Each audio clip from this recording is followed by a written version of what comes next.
Good evening, ladies and gentlemen. Welcome to this episode of Fake Accents Unite.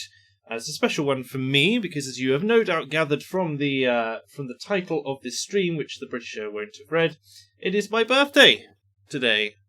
Well, you see, now this is just cruel because here was I, tending to be miserable, and deliver the most heartfelt happy birthday to you. Happy birthday to you. Well, that's all you're getting. And then you just basically shoot this down with this announcement. Well, judging by the amount of energy that you just injected into that, I can thoroughly say that truly it was something worth waiting for, and I apologise to you. It came from the heart. This coming from a man who refuses to meet me for tea, ladies and gentlemen, for no other reason than he knows it. Anybody. For no other reason than he knows it infuriates me that after a year and a half of doing this crap, we haven't met yet. Oh dear! Nice to see the. Well, as far as I'm concerned, there is no such thing as taking a joke too far. Apart from what was it so at one point, I'm going to send you a very angry letter by way of tailed feature, who you have met, and then yes, and then we'll see what can be done. You know, I'm gonna have to draw something out from him, a region, an area, a town, a city, something like that, and I'll just go door to door and just be like, "How'd you do? How'd you do? How'd you do? How'd you do?" And you will be the Hugh Grant Prime Minister character at that extremely long terrace house street, in which he's just knocking on one door after the other, trying to find the lady in question. I'll just have to say, could you just say for me, it's been an honour and a privilege. I just no other reason, you know. With every single door he knocks on, pretty much, unless he's got some kids who want carols to be sung, he's got someone standing there going, "Are you who I think you are?"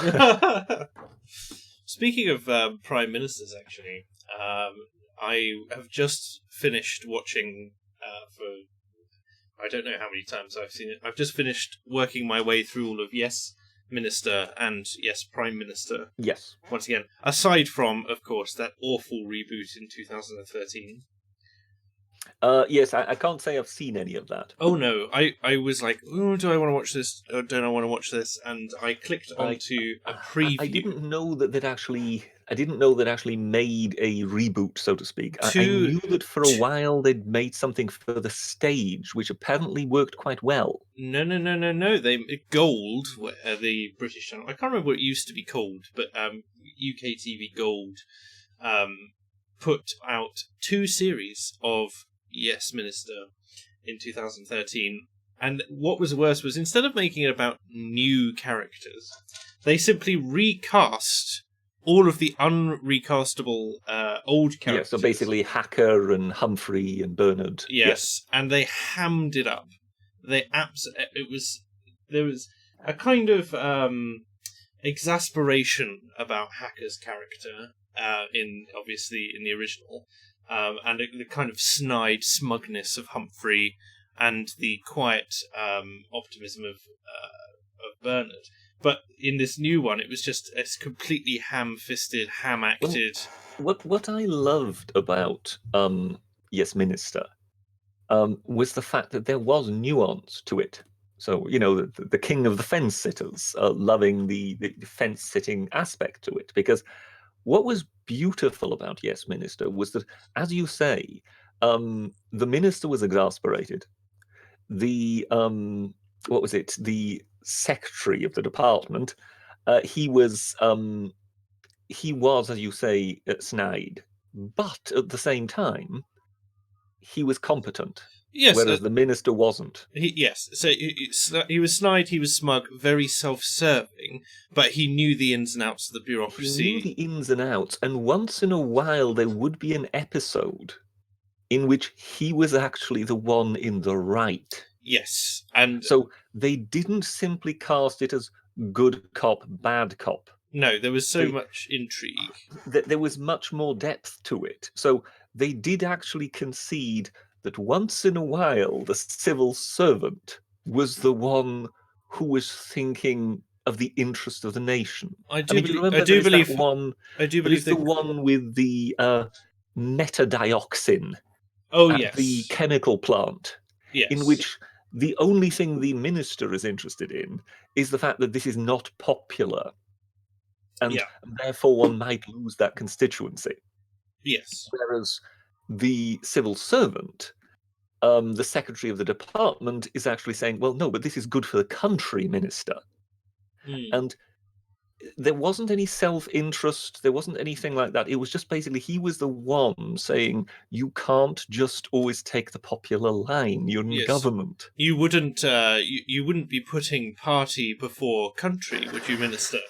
And in a similar vein, you had the episodes where, like the hospital episode, where obviously the minister is going, what's the point of a hospital with no patients? To which there is a long list that he then goes on. Yes, and other great quotes. Bernard and Humphrey are talking about whether or not Bernard is going to become a moral vacuum over the course of his career, and it's all very good.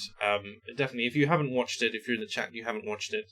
It's definitely worth a go. It is one of the best sitcoms Britain has ever produced, and thus it is, it's fair to say it's one of the best sitcoms ever made on planet Earth. There's some marvelous moments in the Yes Prime Minister sort of subsequent series where Humphrey is unused to speaking to media figures. He's used to operating entirely within the civil service. And he goes and he gives an interview, and he doesn't treat the microphone as live after the interview concludes, and he ends up incriminating himself with a whole load of really off-the-cuff comments that he would not necessarily want to see published. No, about how the government can halve unemployment in a day, but none of them have got the stones to do it. and Bernard sorts the whole problem off screen. And then doesn't let him know. Yes. And then the Prime Minister, he brings the original recording, and a copy to the Prime Minister, and gives him the rundown on it all. And then they call Humphrey in so that he could be prostrated in front of him. Like, how could you do this, Humphrey? And then at the end, he negotiates with him to get some of his policies to actually be enacted in exchange for the original copy of the tape. Well, you see, I think one of the great gifts to that series were the actors. Particularly Nigel Hawthorne he was a sort of heavyweight Shakespearean actor, wasn't he? Mm-hmm. So to have actors of that quality,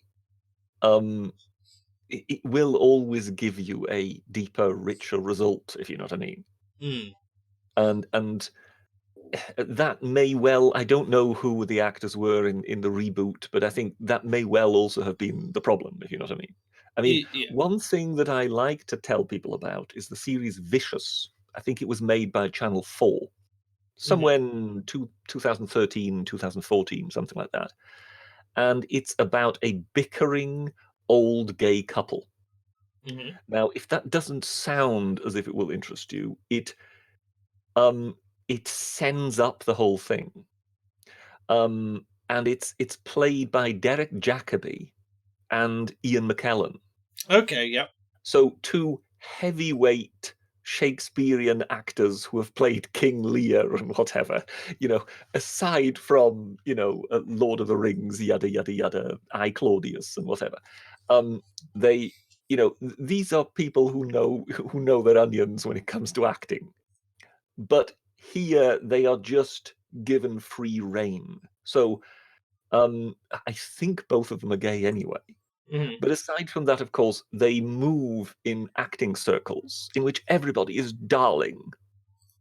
So they know the camp behavior inside out. Yeah. At the same time as the bitchiness. Now, when they did the second series, I think they were kind of surprised at the success of the first series. So when they did the second series, of course, then the social justice crowd got hold of it. So don't even watch the second series. It's hopeless. All right. Fair enough. Watch the first series, and you will actually get to enjoy one of the funniest things that Britain has produced since the year 2000. Well, it really is worth seeing. It's very funny, and half the joy is watching these two heavyweights ham it up in the most stereotypical gay camp fashion possible, if you know what I mean. without a rainbow flag in sight, if you know what I mean. It's not trying to be political, it's not trying to be anything. It is just the sheer enjoyment, the bitchiness. I mean, when you've got Ian McKellen coming down the staircase, looking right or left, going, "Where is that piece of shit?" You know full well that you're in for a good thing, if you know what I mean. Marvelous. So no, it's called Vicious, and as I say, just the first series. Don't watch it more, because after that it just becomes a massive disappointment. But Well, the first series, well worth a watch. Well, I shall have to add it to the list. I've had a few super chats come in, so I'm just going to go through some of those. Oh my, Scowen, I missed your super chat from a couple of days ago. I was running one of the Grooming Gang's research streams, and he says, "Well, this will be a fucking depressing thing to listen to. Guess I can always listening while sharpening axes and thinking of Swedish soil." Okay, thanks, Scowen, appreciate that. Drake Glazer says, "The fact that this is your birthday is a disappointment and a grave insult. I am offended, sir." Why are you offended by the fact that it's my birthday, dear? I think it's more than likely because you're feigning another year's worth of seniority. Oh, for goodness sake!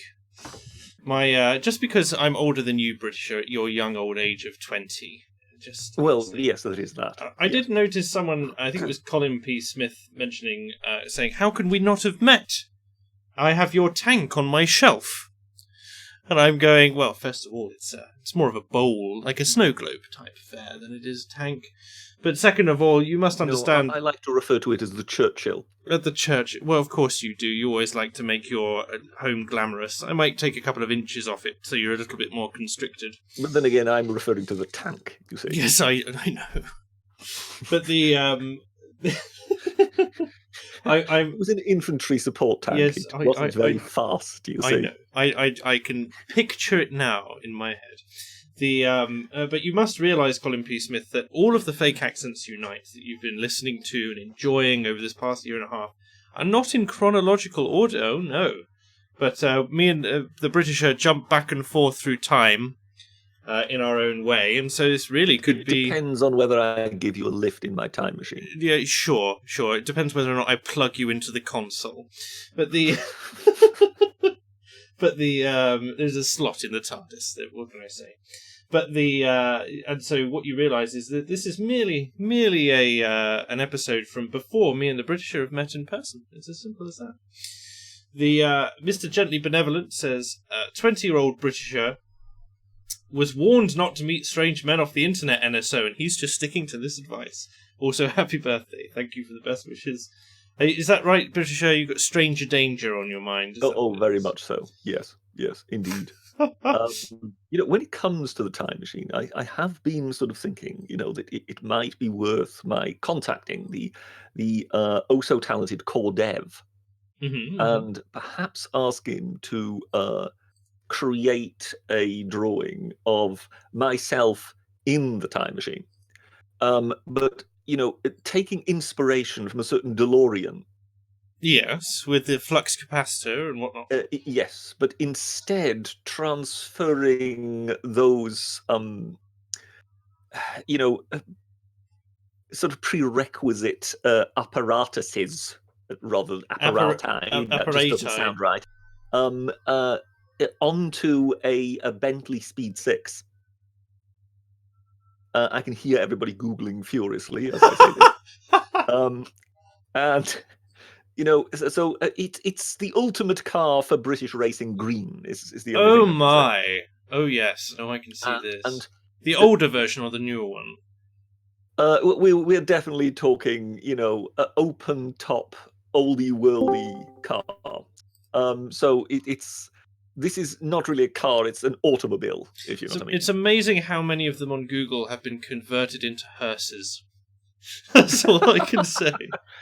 Well, yes, that fits the spirit of it being my vehicle all the more, doesn't it? Would you have the Continental? Yes.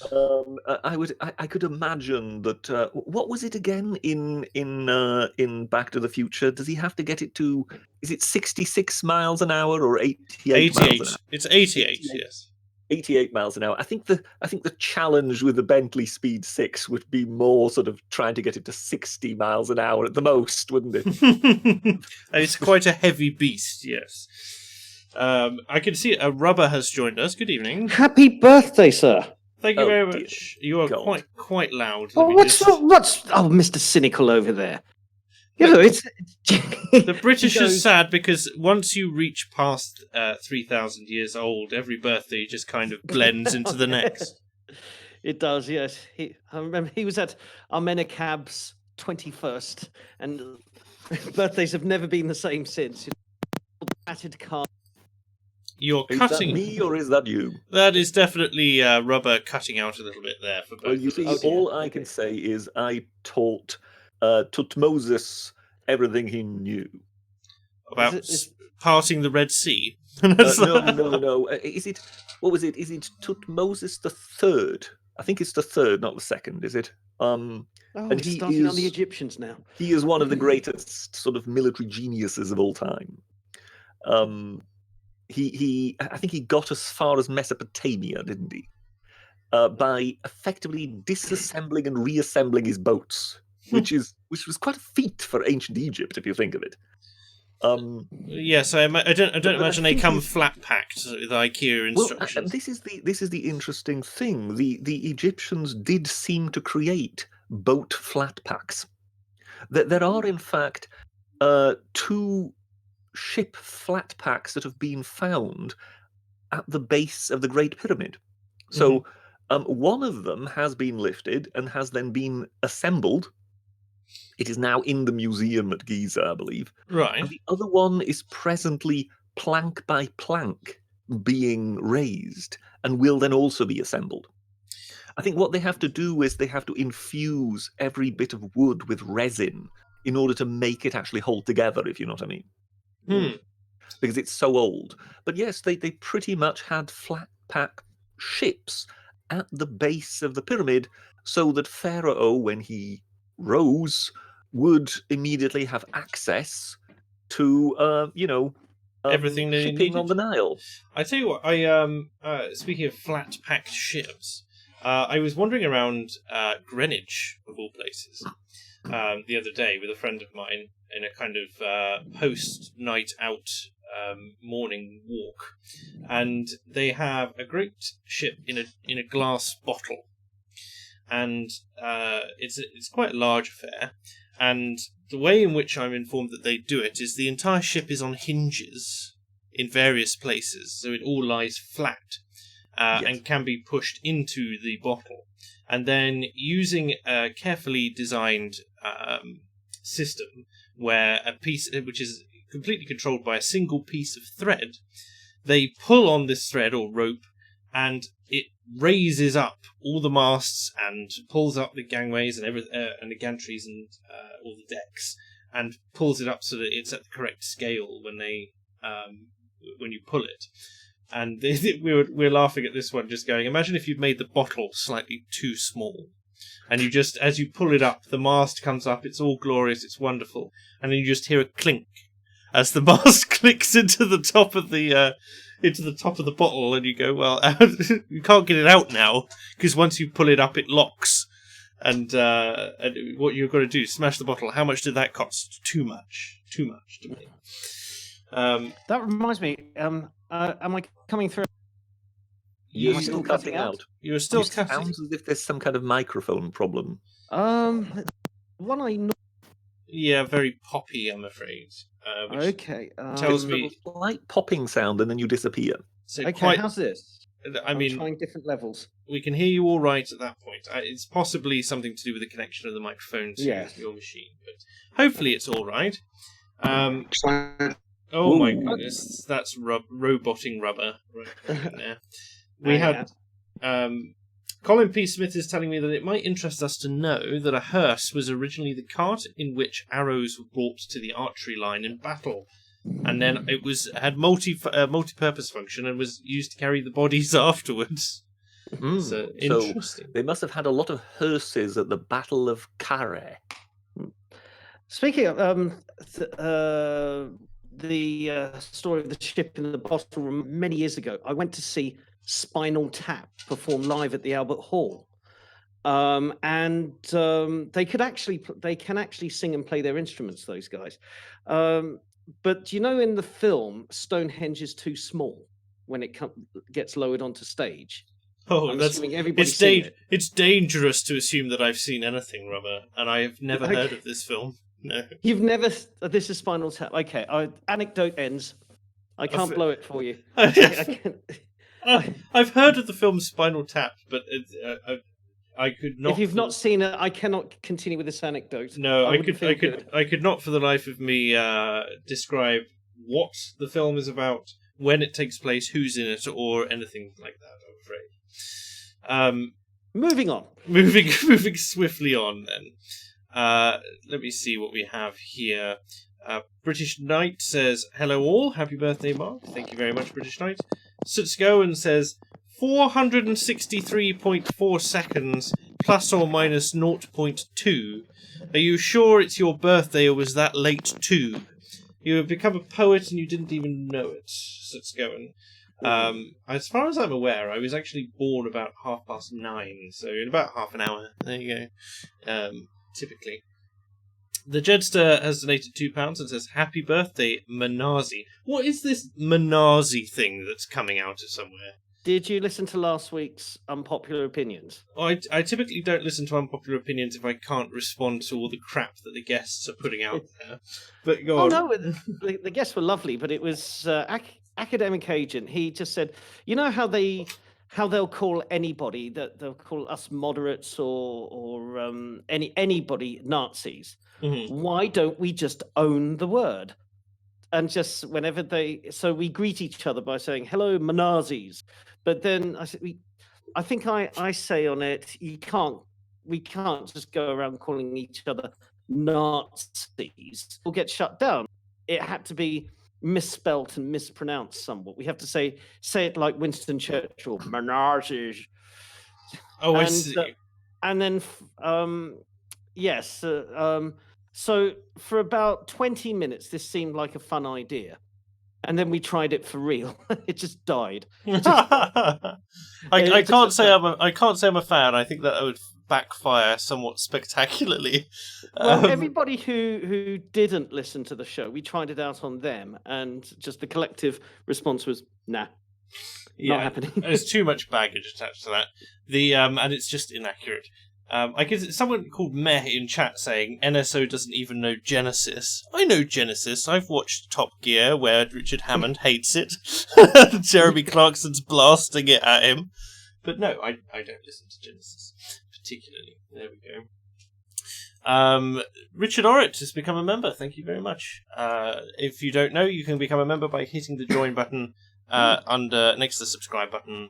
And picking a tier. Some of them come with benefits, and all of them come with a channel badge and some emotes that you can use in the live chat, which are exclusive to members. The Makuta Pterodax says, happy birthday from this Makuta and all the Rakshi.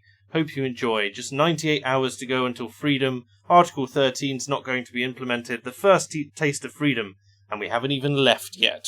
Thank you very much, Makuta.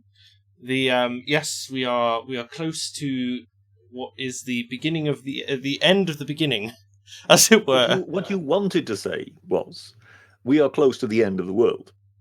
Oh yes, well, we're all going to be dead by 2030, British. I don't know what you're. And we have been. There's been all sorts of signs as to, we shouldn't. One shouldn't celebrate too much. I think Mr. Heseltine has been encouraging people because one doesn't want their noses to be rubbed in it. It's just remarkable how the double standards just keep on coming. Because somehow I've got the feeling there would have been celebration if their side would have won. I know. I understand what you're saying. Sorry, I'm going to turn my phone off. They're not allowed to say, "Don't rub our noses in it," when we've had to endure Steve Bray and EU Supergirl. I love that she's still making music. I don't know how much clout she's going to retain post Brexit negotiations, mainly because I think that the actual talks and trade deals and negotiations are going to take are incredibly dull to traditional media. So, and rightly so, to be honest, it's a lot of bureaucracy, and they won't really say anything until they're finalised. The only sorts of stories that you'll get through are things like Donald Trump, I think, today said something about wanting to rush through a deal with the UK within a year. So, that sort of thing. But any more ballads to the EU, I don't think is going to happen. And I don't think that the protests, which no doubt she'll still go along to, will be anything near in the size and scale and reach that they have been previously. And so hopefully she'll fade into obscurity and find herself a proper job. Is everyone there, or am I cutting out? No, I'm just wondering. Just dead air for a second. It was difficult to in any way find a segue or be able to bounce off that one. Yes. I was nodding in agreement. Well, I'm trying to think who the other sort of key, if we call them key, I suppose, like Brexit protesters, EU, Femi. There's Femi. What's going to happen to him? I don't think he's going to go anywhere. Femi's repurposing himself as a kind of Owen Jones of colour. I think. Oh, of course he is. And then you've also got who's the chap who is always standing outside Parliament in a top hat with the EU flag on it? It's stage name Steve Bray. Yes. Real name Dave or Old Soak Dave. I imagine he didn't want to be associated with the North with a name like Dave, of course. I'm just thinking of the Owen Jones of colour, the OJOC. Yes. Let me see what we've got here. Mighty Balzac says 20-year-old Britisher was not a king, so he couldn't lead a kingdom, but he did go on to lead a country. Which country was that, Britisher? I have no idea. We will have to wait for the follow-up message to this, because right now I don't know where he's going with this. I have this image that Britisher has been this eternal mercenary throughout history, leading various armies for various kingdoms and empires. There is a suspicion here that this might be a reference to the Roman Republic, but I couldn't possibly go there because otherwise people would say I'm always talking about Rome. It's almost as if, which of course I would never do. It's almost as if you're a British man who constantly speaks about Roman issues. It's almost like you were an Italian. You were raised on a continent, weren't you? Imagine after all this time you were actually secretly an Italian. Oh yeah, just grew up in Rome, and yeah, that would be terrifying, wouldn't it? It would be something else, because you just there's nothing. There's nothing about where do you. Oh yeah, I live just down from the Palazzo. It's not. Yeah, precisely. Well, every time I've gone to Italy and I've just come a cropper with the kind of chaotic nature that they do things, I just go, "You used to be the Romans, guys." Yes, there is that. There's that famous statement once by a Italian transport minister. I don't know. I may well have mentioned this before. Because when I've been to Rome once, so in a way that rules out my having grown up in Rome. But I went there once, and I can confirm that yes, when it comes to traffic lights there, it's an interesting sort of rule. So at certain junctions, they will strictly adhere to the traffic lights. They only go when it's green and whatever. But in other junctions, they just go through. And it seems to be all down to local knowledge, as in, this is a dangerous junction, here we all stop, here we all play by the rules. Whereas with this particular junction, we can all already see whether anything's coming anyway. So we will just ignore the red lights. I spent 2 dreadful, delightful weeks in Rome a couple of years ago, and it was an interesting experience. I actually really went off Rome. Yes. I expected to. I went to Italy because and did some traveling. So basically, for people who don't know, I started in Nice in France. Then I walked down the west coast of Italy to Rome, and I fell in love with a couple of really small, out-of-the-way places. There's a place called Montemare. There's a small town called Rapallo. Really fond memories from those sorts of places. And then there's Rome, which I was only supposed to spend 7 or 8 days there, and we got stuck there for 2 weeks. And we were paying. We got quoted for the hostel we were staying at that it would be about, I think, 20 to 25 euros a night or something like that. And when we got there, they said, "Oh yes, it's 25 euros a night," which was the upper end of what we've been quoted. And there's also a 10 euro city tax per night. So it was actually 35 euros per night. If you wanted to eat out anywhere, there was a 10 euro city tax on being served your food, having the table set for you, and having your drinks brought to you. And obviously, Rome has received some of the harshest waves of immigration as well. And so, for instance, you could not walk through the public paths for the rubbish and for the people sleeping rough in the city streets. Not to mention that as soon as it turned dark, all the rubbish went out alongside the roads, and it was impossible to go anywhere. Other than that, there were some lovely times. You paint a charming picture. I do. There's some good stuff about Rome, but the Italians are a proud people who don't like tourists. And well, yes, tourists are sort of seen as an income, a source of income, and an annoyance.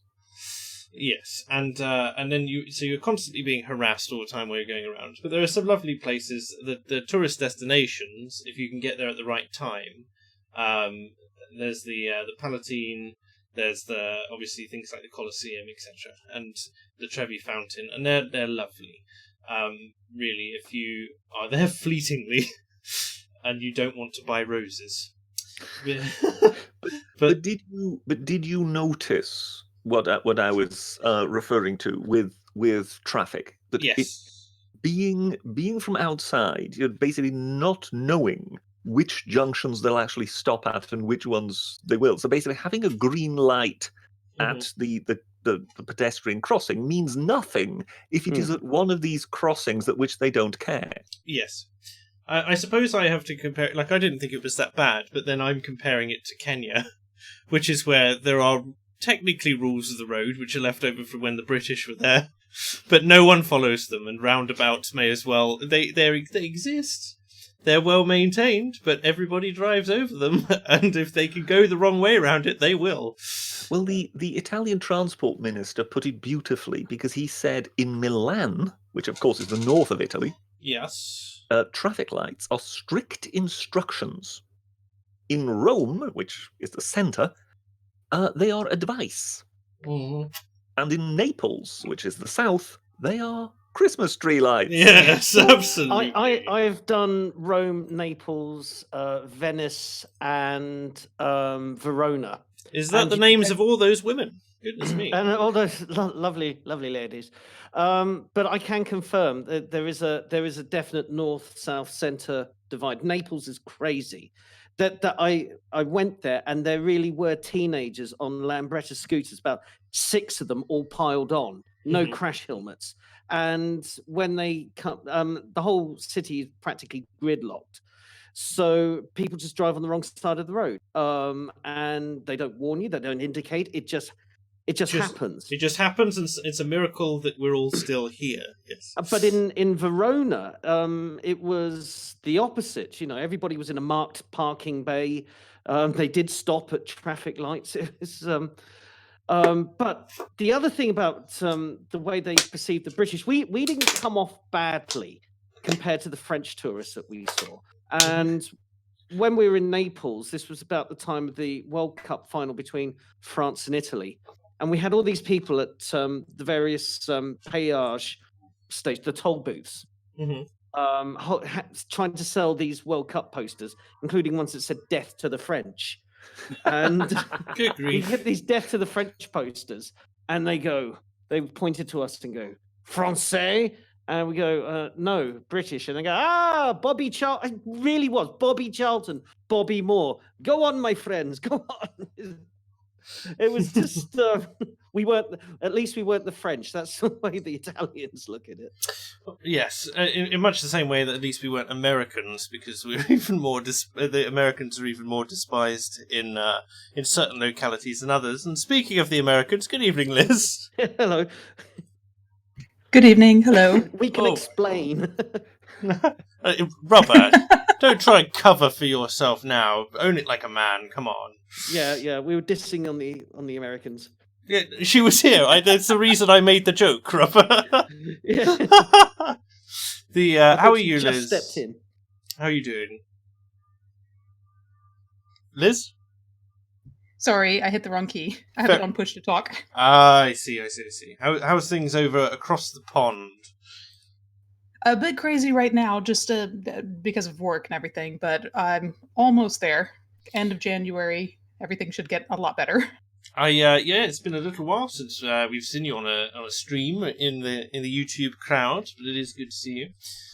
Thank you. And happy birthday to you. Thank you ever so much. I am of the ripe old age of, you thought you were going to get my age out of this, didn't you? But no, I know the people in the chat have been asking.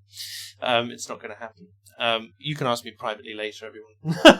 I know you're younger than me, so I don't want to know. Oh, yes. We know that the Britisher is younger than me by far, so... Don't worry, I will not be inquiring about your age. Oh, yes, because you couldn't care less. The Harry Channel says... Please ask the Britisher, now listen in, old-timer, you old fart, if he's watched the debate Greece versus Rome with Boris Johnson and Mary Beard. I've only seen snippets of it. It's one of those things that's on my list of things to do, but yes, I've never actually watched the whole thing. If I recall correctly, Boris Johnson's position is that the Romans were right bastards. Which as far as the Greeks are concerned, I can understand. I think when it comes to sort of the Greek homeland, the Romans behaved abominably. There are really sort of two places in which one can say the Romans really behaved terribly. One is Greece and the other one is Spain. But really, other than that, the Romans were not really the bad guys of history. Mm. And what is very telling is the reason we know when they misbehaved was because it's their historians telling us about it. Yeah, they were quite avid historians, weren't they? Really? So this idea that it's only, that history is written by the victors and therefore everything always comes up smelling of roses, that's not really true. That both the Romans and the British were actually very hard on themselves when it came to, reporting their own histories. So in that regard, I think this sort of idea that everything is always propaganda is sort of far from true. Well, the Romans had a decent kind of ream of historians as well. It wasn't just that they had one historical record, which is the case with a number of different civilizations where someone tries to compile everything. Yes. And of course, they had their own bureaucracy, and the strongest historical records we have are things like taxes and land leases and whatnot from them. I mean, there is a library that has been found, I think, in Herculaneum. I'm not sure whether, it's always easy to confuse it. Is it Herculaneum or is it Pompeii? But in one of those two, I think it's Herculaneum, they have found a library, but it will more than likely take a few millennia to make all the scrolls legible, because they have found a technique whereby they can do that. Yes, but it's extremely arduous. So there may indeed be works that will actually be found. Bear with. Rubber, are you okay? There's an awful lot of noise coming from you. Okay, what that is that I've had to unplug because the family are paging me for a few minutes. My wife can't find her phone, so I'll step away for a few minutes while That might be a good idea. That's fine. because I am the only person in this house who knows where everything is. Of course. Fair enough. It might be a good idea to step away until the Iranian missile attack is over. Yes. Yes. Just Or switch to, mute just switch yourself, please, Rubber. Yes, I need to do that. or just Where is switch it to push to talk. The bottom left, Push the bottom left corner, there is a little microphone symbol, and you can. There we go.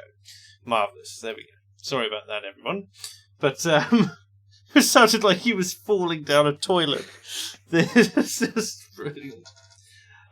What were we saying? The Romans. There's a library at Herculaneum. Yes. Yes, yeah. It basically that what they're doing, what they've realised is that they can actually unfurl the scrolls, but obviously when they're doing that, it breaks into tiny little shards. So they then have to piece together those tiny little shards and then expose them to ultraviolet light, and then one is actually able to read the writing. Mm. But you can imagine just how time-consuming that is. But it may well be that some truly great works will be found therein. The problem simply is that it will literally take centuries to kind of, crack one's way little shard by shard through these scrolls. Mm. I can see a chap has just sent me $50. Thank you ever so much. That's incredibly generous of you. You know who you are. If you meant to send that with a message attached, it's not come with one. Feel free to make yourself known in chat, but I don't want to dox your real name through this channel if it can be avoided. But thank you ever so much. That's very very generous of you. Sitskowen says, "What do you call Britishers' martial arts style?" Kung Flu. I like that. I like that a lot. Which leads us on quite nicely, actually, to the next topic, which happens to be the coronavirus, which is going through China. Have you heard much on this, Britisher? Was it covered in the week that was? No, I didn't. I didn't touch upon that. I sort of had my hands full of other. You had you cut out at just the right moment there to say you had your hands full of others. Yeah, of course. Yes, yeah. It's the art. It's the art of this software we're using to Discord. It's called, isn't it? To always cut out at the right moment. But then, yes, surely there must also be a way of somehow turning Batitsu into, Hachu or something like that when it comes to martial arts, because that was the martial art of Sherlock Holmes, was it not? I believe so, but don't hold me to it. I've got an image which I will link to you in Discord, and then I will share up on the stream. So it's in stream chat in the Discord if you are there, and I will just pop it up on here so that I can. I've seen this. I've heard the what do you call that? The conspiracy theory. But I wonder if it. I guess I'll wait till it comes up and see what you have to say about it. But I have a theory. It's I want to do this without doxing my Facebook. That would be great if I could just download that for a second. So, while you are trying to find out, so what are we talking about here with conspiracy theory? What is it that I have missed? Okay, so can you see the image that I've linked? Is that thing that looks like an umbrella? The thing that looks Yes. like an umbrella, indeed. The thing that looks like an umbrella is it's going to be easy once I get this up on chat. Here we are. So for those of you who are familiar, is this Rubber who's back now? You are again making rubber sounds. Are you squeezing yourself into your gimp suit? No, I was actually just tweaking the microphone round so it's in a better position for pickup. Stop tweaking the microphone round. And if you want to do so, please do it whilst it's muted so that we don't hear it going off. Okay. But yes. So yeah, everyone should now be able to see the Umbrella logo. Now, if you're familiar with a set of films called Resident Evil and the associated game series which came out beforehand, obviously, you will recognise that the symbol on the right-hand side of this is the Umbrella Corporation logo, and they're the big bad of the series. They produce bioweapons, and they have a global agenda to take over the world using zombies. It's all equally ridiculous. Yes, but this is China. Yes, and this on the left-hand side Yes, but this is China. Perhaps. Look, Perhaps I'm kind of, I think I'm pointing out the obvious, and perhaps just not that obvious to you. They rip off everything. yes, I know, Britisher. It's a joke. It's not. I'm not It's sure. a You're missing the conspiracy point. theory. Are you seriously thinking that I believe that a Yes. fictional bioweapons tech firm is producing the coronavirus to eradicate the Chinese, and we're going to have zombies on our hands in a few weeks? No, it's not. This isn't Alex Jones meets Owen Benjamin with English accents. Yes, I mean, let's face it. Whatever one thinks one is interpreting or whatever, this is a country with very few original ideas. So Yes. therefore, if they need a symbol and they can't immediately think Oh, of one, for they'll goodness just make one. sake, Britisher, just let it go. It doesn't matter. But of course, the point is that the meme has been going around because this symbol on the left-hand side is a complete rip from a biotech, a government biotech company. There was a just down the road. mention once on the BBC of apparently they have something like a sort of a competition between corporations who make their own sort of musicals. Seriously, they kind of, they make their own sort of musical contributions praising their own company, if you know what I mean. And those musicals then go up against each other, a bit like Eurovision. And then from them is selected the winner. Yes. And guess what? One of them was the one that actually turned out to be the winner, was just a straight out rip-off of a Western musical which had simply been set to Chinese lyrics. Amazing. That doesn't So surprise me. it is in that spirit that one needs to look at anything that I'm crops not- up in I'm China not that being looks a serious, little but look like at this. it's from the West. You just want to, as Binary Surfer is saying, and I hate to agree with Binary Surfer because I know your tension between him. You're sucking the fun out of this. The image says, it was handily translated by someone who speaks Chinese for me. It says something along the lines of blue teal protective umbrella. Which is obviously there, and it being a biotech company, which is only, I think it's less than 200 miles away from ground zero of the coronavirus, and the events of Resident Evil take place in a place called Raccoon City, and people point out that Corona is an almost perfect anagram of raccoon, but with only one C. It all goes quite well there, I think everyone in the chat's just going, the senile is off. For you, Britisher, the Britisher meme killer going on. But there is a claim that the virus was stolen from a lab in Canada now, apparently. We'll have to see how that fans out. From a lab in Canada. But there was also... the Canadians being the leading power in biological warfare. Yes. But the actual Ground Zero, not this biotech company, but there is another lab which the Chinese government has set up to engineer biological weapons, as far as can be ascertained. And that is within a couple of miles of the Ground Zero, and there is a theory that it perhaps it escaped and was not intended for release. But Of course, the official story is it came from bat soup, isn't it? Well, I At a think market. they're still not sure.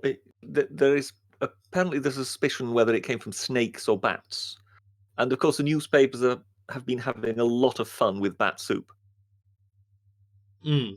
because once you see the pictures of bat soup, you very quickly begin to sort of wonder: is there actually anything they won't eat? No, there really isn't. But I'm also amused by it. It's like we've had two great outbreaks of disease, shall we say? This one supposedly from bat soup in China, and then of course the Ebola outbreak that happened in Sierra Leone, and the nearby countries as well. Supposedly came when a child ate an infected bat for dinner. And of course, you have AIDS, which is believed to possibly have transferred to humans from monkeys. Yes, although not from eating the monkeys, shall we say. Though, debatable. It could have been eating monkey brains or whatever. Possibly. But one of the problems really is when it comes to all these foodstuffs, is that when it comes to domesticated animals, we have a fairly good track record. Now, of course, you can get salmonella if chicken isn't cooked properly or whatever, but how shall we say, we've kind of evolved side by side with these things, if you know what I mean. They're fairly safe. They are the paracetamol of foods. But the moment you start eating something, shall we say, like, rather exotic, why? Clearly it appears the risk factor goes up. Yeah, it's a strange state of affairs. I mean, if you could guarantee it was safe, then I have no problems with eating other animals than the ones we currently have domesticated. But at the same time, with food safety standards and whatnot over there, I have no interest in consuming something that was going to cause me issues. This virus in particular as well, which seems to be spreading somewhat. It's hard to tell what the extent of it is, because China is downplaying it. The West is overplaying it, according to the people who I have in China who have been chatting to. It's that question of, once again, having sources either side of which you are somewhat skeptical with. So one moment, the Chinese are bound to say, not a problem. At the same time, the tabloids are bound to say, this is the end of the world. Well, there was a really weird... Did you see the what was effectively a PSA, public service announcement, from the Chinese surrounding this virus? Is this the one where he's instructing people how to wash their hands? No. This is one where they go out on the street and there are people dancing in the street saying how much they love the government. Of course. Literally the Doesn't government. Everybody do that? Not anyone specific in the government, it's the government. And the reporter says something along the lines of, why are you not, do you not want face masks? But obviously he already knows the answer to the question. And they go, we don't need face masks. We're protected by the government. We don't need to fear. The government will protect us. It's completely bizarre. It was completely bizarre. It's a really strange world to sort of be living in. You kind of wonder, what would your own self be like had you grown up in a society like that? Yeah. Because it's always nice to sort of think that, oh, well, this is a bit ridiculous, which clearly it is. Mm-hmm. But at the same time, if that is your normal, yes, then somehow you more than likely become quite quickly very immune to actually spotting how ridiculous that is. This is what Roger Scruton was worried about with China. The thing he was misquoted for, he was saying, he said he was worried that the system in China was creating automatons of the people, out of the people. Yep. I think the and the interpretation of that was then simply he said all the Chinese are robots. Is that pretty much what it? That's how he was misconstrued. But he was referring to the system, and yes, you have a system there, and I just think from what little I know of Chinese history, is that the communists pretty much took over a system that was already doing that to its people. The Manchus. Yes, it's had much easier to basically be dictatorial and tyrannical in a society that has basically been, been conditioned for it. I mean, look at the Russians. Look at their history. Just look at them. Well, yes, but what I mean is they feel they need a strong man. Well, why is that? Well, they have no word for safety, so yeah, it's kind of... Because it's got very interesting bearded singers. No, they didn't. They merely appropriated one from across the sea. There is that. Yes. Oh no, we're not going to talk about him again. No, the Britisher continues to push the idea that I am Ivan Rebrov, and I am not, for I can neither sing nor speak Russian. Well, so you tell us. They do look like the Russians, I think, are divided because they're always looking for the strongman leader, and yet their art and literature is kind of opposed to that idea, and has been so for centuries. Even their writers who aren't left wing at all. There's a series I need to that I've been planning to pick up actually, which talks about why the Russians in particular, and the communists in China to a lesser extent, managed to produce some of the great artworks from their period, despite all of the trouble going on, and the starvation, and the gulags, and the fear, and it basically wants to talk about how the national spirit, and also the artistic community and their spirit, and what pushed them to continue on. Because a lot of it's quite bleak, but a lot of it's also very beautiful. So it's wonderful. And I'm curious whether or not either of you have ever come across that one. I'm not sure who produces it actually at this point. But yeah. People were saying if you sang in made-up Russian, how many people here could tell? There is that, yes. Yeah, quite possible. Yes, the only thing I sang recently where there is a recording of it is there's a song called Psychotherapy. Do you know the song? No. It's a song by a woman called Melanie Safka, and it is to the tune of Glory, Glory, Hallelujah, and it talks about about how the lunacy of psychotherapy, and it has this chorus which says glory, glory, psychotherapy, glory, glory, sexuality, glory, glory, now we can be free as the id goes marching on. And anyway, it's particularly entertaining, but naturally there's a recording out there of me singing that with gusto alongside several psychological colleagues, which is clearly only entertaining to psychologists. And yes, none of you will ever hear it. Notice how we don't disagree. Fair enough. I did try and show it to one of my friends, actually. He was just like, what are you on? So, fair enough. I shall never mention this anecdote ever again. There we go. Out of curiosity, what is the British opinion of that song, the original? Of Glory, Glory, Hallelujah? Or Glory, Glory, Psychotherapy? The technical term is Battle Hymn of the Republic, but yes. I think, from my point of view, I always associate it with movies about the American Civil War, documentaries about the American Civil War. I just associate it with that particular period in American history. That is what it was written about, yes. And also, I have images of temperance marches in the late Victorian era, sort of walking around with that. I just generally associate it with a kind of American Victorian era kind of citizens groups that let's go on a march about decency. And, there's a stereotypical image, just all these concerned citizens against drink or concerned citizens against loose morals. And they just sort of march in all these sort of frontier towns with that song playing. Okay. Is it just me? I don't know. It's I not. just wondered.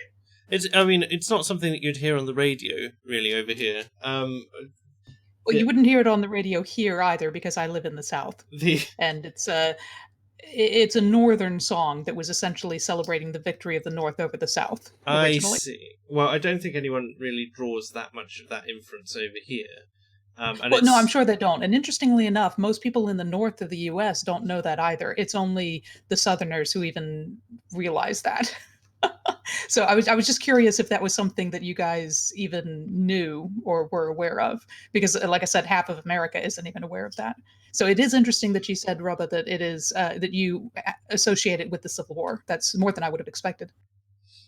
Yes, but I'm a sucker for kind of. Oh, just leave it there. Just leave it there, Rubber. That's you. Just to end the sentence. I'm just a sucker. Again, you notice we don't disagree. Yes, and I was born every minute. Oh. And going back to the coronavirus, though, NSO, if you haven't seen it, I would recommend V's videos on it. He did, I think he's done 2 or 3 of them now, and they've been very interesting from the perspective of an Eastern European and a doctor. Yeah. You've cut out for a second there. From an Eastern European and a doctor. Sorry. Yeah. Yeah, and a doctor. He talks about it from a medical perspective about the virus and how it differs in trying to think of it in ways it's spread and everything, and how it could be bad or not necessarily, depending on how it goes. And then, but he also talks about the propaganda angle of it, how the government is accused of downplaying it tremendously with these leaked videos that have come out, nurses saying that there are 90,000 people infected and that the death toll is way above what the government is admitting. And he's saying, yeah, and just talking about it again from the perspective of an Eastern European, he says, when you live under a government like this, of course that's what they're going to say, and if this is what they're saying, then this is more likely what is true, even though he's not He can't corroborate it exactly. Yes. Yeah. So it is really neat, and he ends each of the videos again. I can't remember if it was 2 or 3, but I've seen them. That he did them all fairly recently. And yes, the chat was asking V. Yes, VEE, the Romanian gypsy. The high-pitched Romanian sort of degenerate, but lovable degenerate. I love to do that an impression of him. So, what are you going on here? Where are you? I got to get it really squeaky. Oh, I loved in one of his videos recently where he was talking about that somebody was calling him a threat, and he says, "You listen to my voice. I don't have enough testosterone in my body to have a threat for you." Liz, you do it so much better. As far as I'm concerned, he actually doubled. He's got a job on the side that he isn't telling anybody about, because he is actually the voiceover actor for Alexander the Meerkat. Yes. You've only been keeping that one going for like 3 years. But I'm not letting go of it. No. The material. Yes, V. Interestingly enough, if you don't know, was actually the guy who got me started on YouTube. Weirdly enough, I was he's to blame. I know. I was in a Skype chat which V had set up with Sargon and Academic Agent and all sorts, and I used to hop on to V's streams every now and again, and then started my own channel and started going on Unpopular Opinions, and the rest is history, really. So there we go. That's how I got started as well. I was in the same group he invited me on for different reasons, I'm sure. And one day, Academic Agent came on and said, "Hey, I'm looking for women for the stream. Are there any women here?" I said, "Sure," and that was my debut. Are you sure that he specified for streaming, or was he just in the chat looking for women? No, it was a stream about feminism. Yes. And I think you were on, and it was Ray was on also, and he said, "Are there any conservative women here?" And I said, "I'm a conservative woman," and okay. Yes. And I came out. We didn't know anything about each other. We just happened to be in the same group chat that V had started. Yeah, I don't think the Academic Agent could ever produce like a serious piece talking about any of these things, because he lives for salt so much. Well, he certainly at that point, I can't remember that conversation being particularly productive, just because obviously he's just there giggling to himself in a corner as he sets Ray on us all, and then of course we're all trying to converse, and it's going nowhere. But he's just delighting in the chaos that he's wrought there. Right. Let me see what we've got here. Architect of Fate says a 20-year-old Ivan Rebrov found a brain in a jar draped in the Union Jack, surrounded by Roman literature. Yes, in fact, it was buried at the at the library at Herculaneum, and that's where we found him. Of course, yes. It makes perfect sense. But there we are. Same with Sarah. Yes, I met Sarah through V's channel and through that same group as well. So that's all that. What else has been going on? I know that Kobe Bryant has just died in a helicopter crash with his daughter, but I am not that familiar with the man himself. So does anyone have anything that they want to say on that particular topic? Well, David Lammy had something to say about it. Oh, yes. Did he now? Go on. Yes, you see, because apparently in a BBC piece, they mixed up Kobe Bryant with some other basketball player. LeBron James. And the two of them don't even look the same. And anybody who works at the BBC, if it wasn't down to racism, would know better about this. And that's why the BBC needs to have more black people working for it. Oh, get back in your box, David. It was just, it was one of those where you just go, yeah, perhaps if the BBC wasn't quota chasing that much and would have just continued for the last 20 years to hire the best people, this sort of mistake wouldn't occur. And the truth is, LeBron James and Kobe Bryant do actually look similar, and they have basically the same facial hair, which makes a big difference. When they have that much facial hair, two men who don't otherwise look very similar can look very similar, and they already look similar.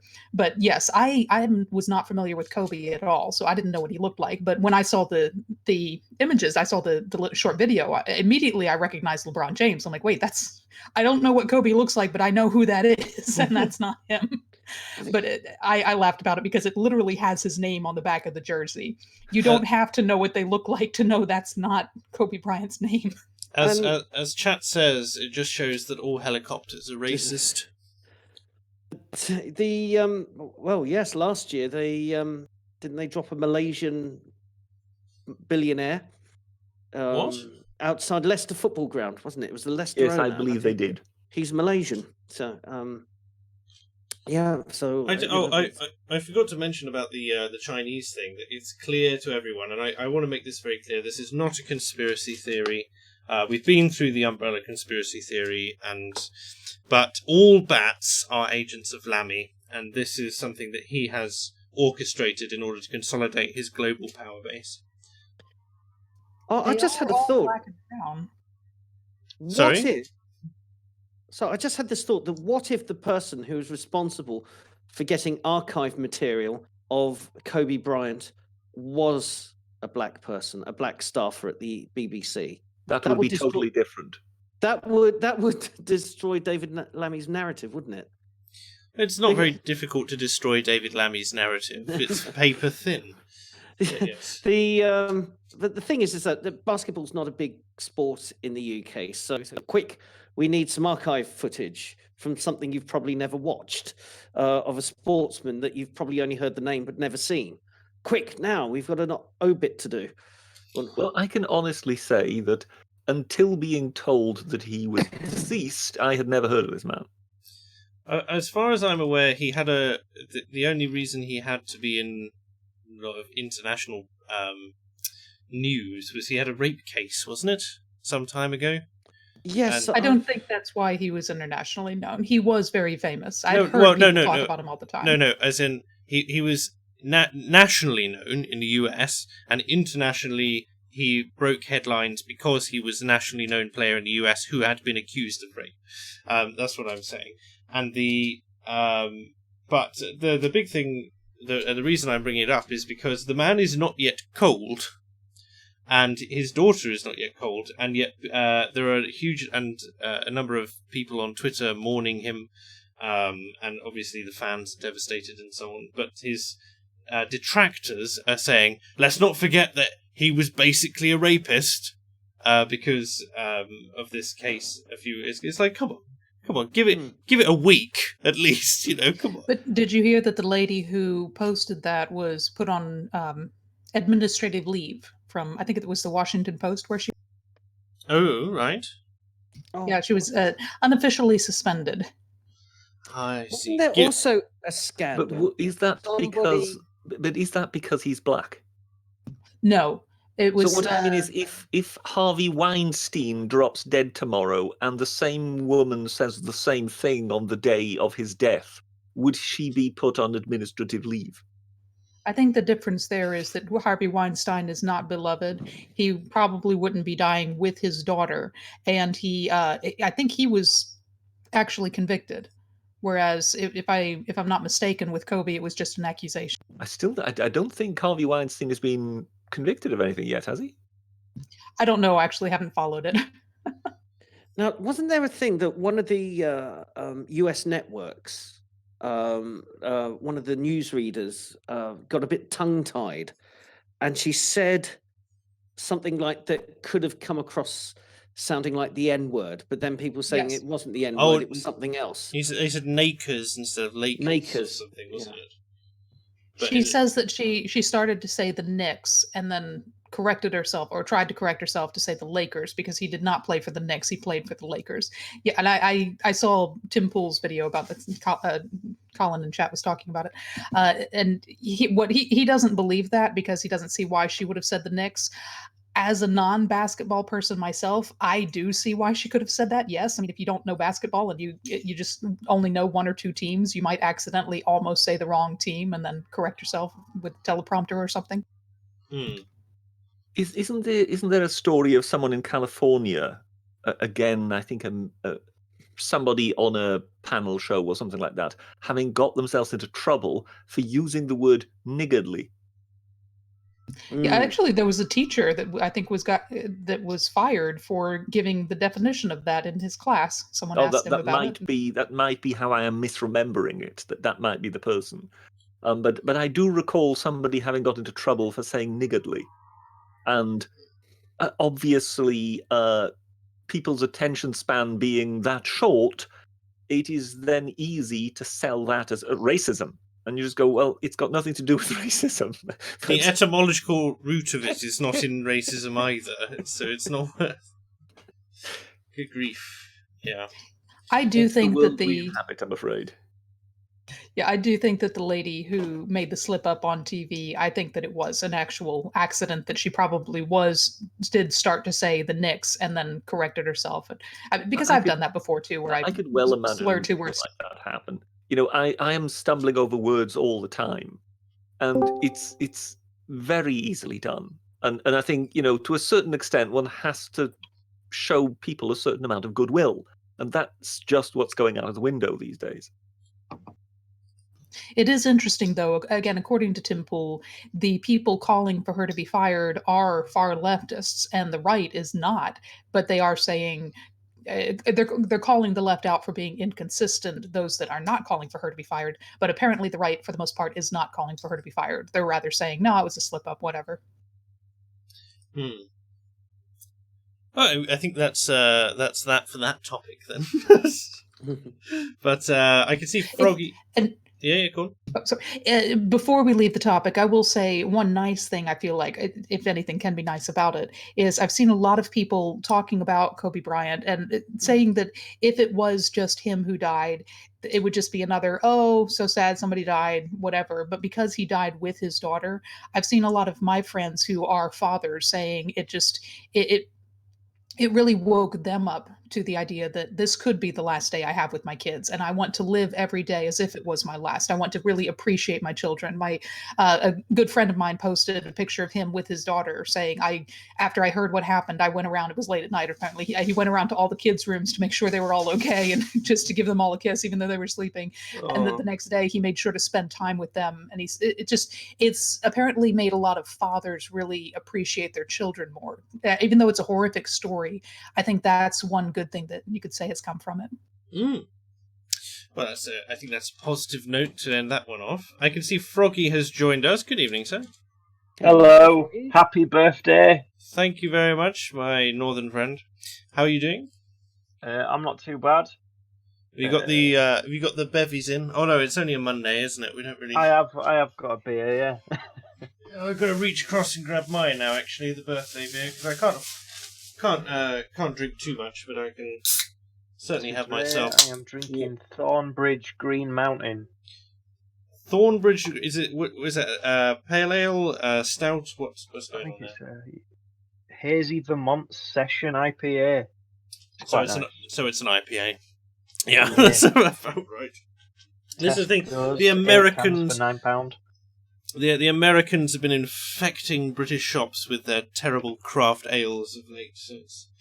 But nothing will beat any of the British standards. There's just no difference between them. They'll package up something which is effectively a slightly bitterer lager, and then be like, "This is a session IPA," and so you'll be expected to pay an extra £2 for it. We're big beer fans up here.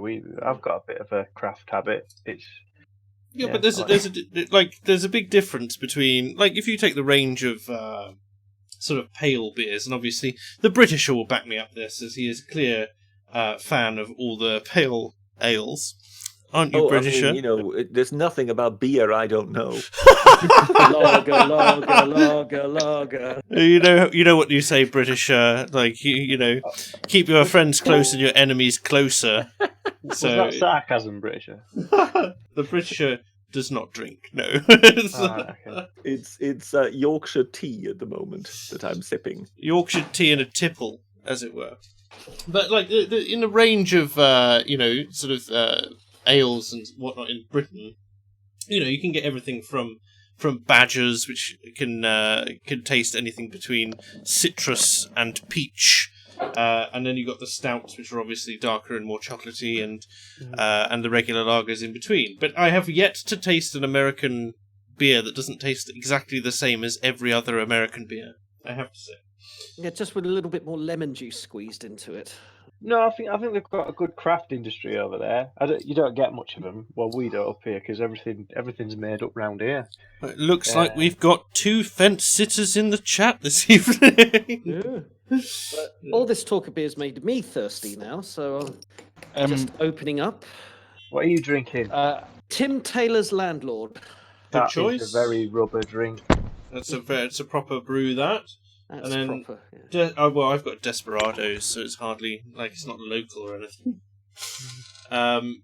Well, I'm just hopped in for a second to say happy birthday to you. I actually thought about doing the Marilyn Monroe to you, but I don't want that recorded for posterity.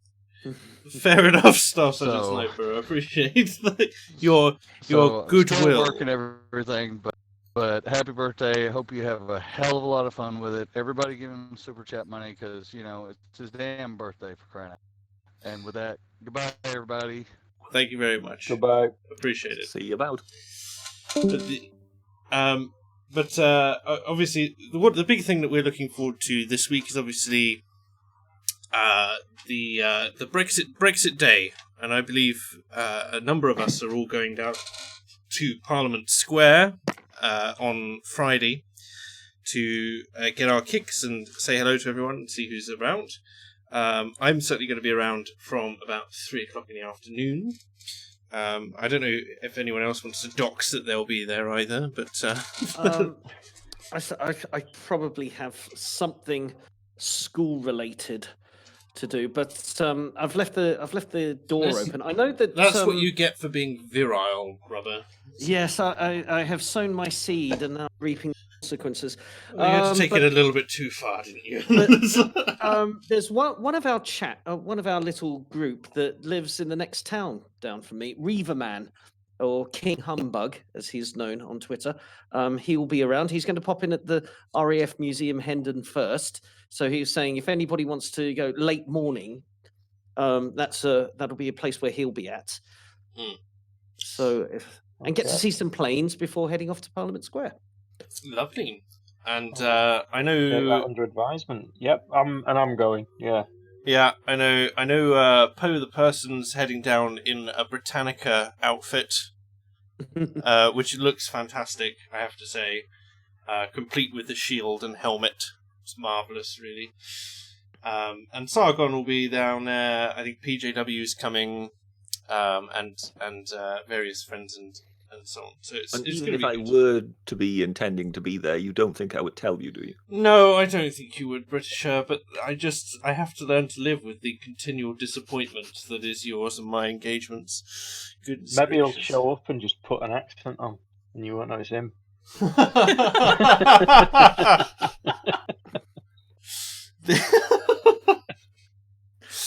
But yes, it's going on, and Hello, I am from Romania. I think I know your voice from somewhere. well, it's more like Transylvania. That one. Well, that is Romania. That is in Romania, by the way. Shh, it's its own thing, British. Let the joke go. To do V, you have the right pitch, but what you have to also do is speak so quickly that words are tumbling out of your mouth. So it's got to be like, I don't know. Okay, that was unintelligible. Good grief. He does go that way when he gets really when he gets really frustrated with the thing he's talking about. Yes, the words do come out as a jumble, and of course I exaggerate for effect. I'm going to take a picture with a fence post. And that's going to be my selfie with the Britisher. Oh, binary. I should just put a pith helmet on a fence post. I know how much you'd love that, Britisher. Very much so. People saying a Britannica outfit dressed as an encyclopedia. How strange. Have I said it wrong? Is it Britannia? Good grief. Yeah. I should have. Yeah, that's entirely my fault. And I haven't even really started drinking yet. So it's not really excusable. I will commit suicide immediately. But of course, with Brexit coming up, the UK has said that it's not going to implement Article 13, and that's unsurprising to me. I think it's both an easy win with the electorate, but also, if they were going to enforce it, no one had worked out how to enforce it. The only places it had been trialled, it had failed. And spectacularly so. It had deeply damaged the internet wherever it was used as well, and several small businesses as well. And sort of like the porn licensing laws, I think that they fell through just because they were purely and utterly unworkable without a ridiculous budget, if you know what I mean. Any comments from anyone else? I find it interesting that in the run-up to Brexit Day happening, this was one of the first bits of news about the post-Brexit environment that the government released. I found it interesting because I know we all know we have a vested interest in Article 13 not going ahead. But for the normies out there, most of them don't even know what it is. And for the government to make that announcement, to put it at the top of this is what's going to be a facet of post-Brexit Britain, I just thought it was interesting that they ran with that and not anything else, not agriculture or... Yes, I had a similar thought, as in, is this something where they are effectively aware that their, how should we say, that their side of the culture war in particular is highly opposed to this? I don't know. There's also I don't know. Like, again, I was also reading and watching stuff related to Yes Minister, and obviously it's a product of its time. I can't remember when it was first produced, but it was what was it? It spanned across up to the 70s and 80s, was it, or was it the 80s? I think it's a product of the 80s. Yeah. 79 to about 85. Yeah. Well, Thatcher came in 79. I think this is, I could be wrong, I think it's, early 80s stuff. And, sorry, I'm just telling chat something. There we go. And basically the focus of the Minister for, Administrative Affairs is on how he can appeal to the British electorate and make himself look good whilst doing so. But the ways in which he's talking about it, which is like, how do I emphasise British infrastructure? How do I get businesses to buy British steel and that sort of thing? Very much a product of its time. I don't think that is a question which is being asked at the moment. And I think the government trying to work out, instead of, much as the Tories claimed that they were trying to produce a northern powerhouse, right? I don't think that they had any clear set ways to make that happen, given all the industries which have died in Britain over the past sort of 30, 40 years. And so it feels like a different tenor, and so they must be approaching things from a more kind of international perspective and the leisurely side of things, because the internet's censorship thing was definitely going to see something which disproportionately affected people's leisure time, as it were, if that makes sense. It does, yes. I do understand where you're going. But yes, I just wonder whether they are more aware of the importance of the internet when it comes to the political battle, and that therefore they realise that this is one that their own troops will like. Well, I mean, half the cabinet subscribe to rubber, so naturally... Well, there is that, yes.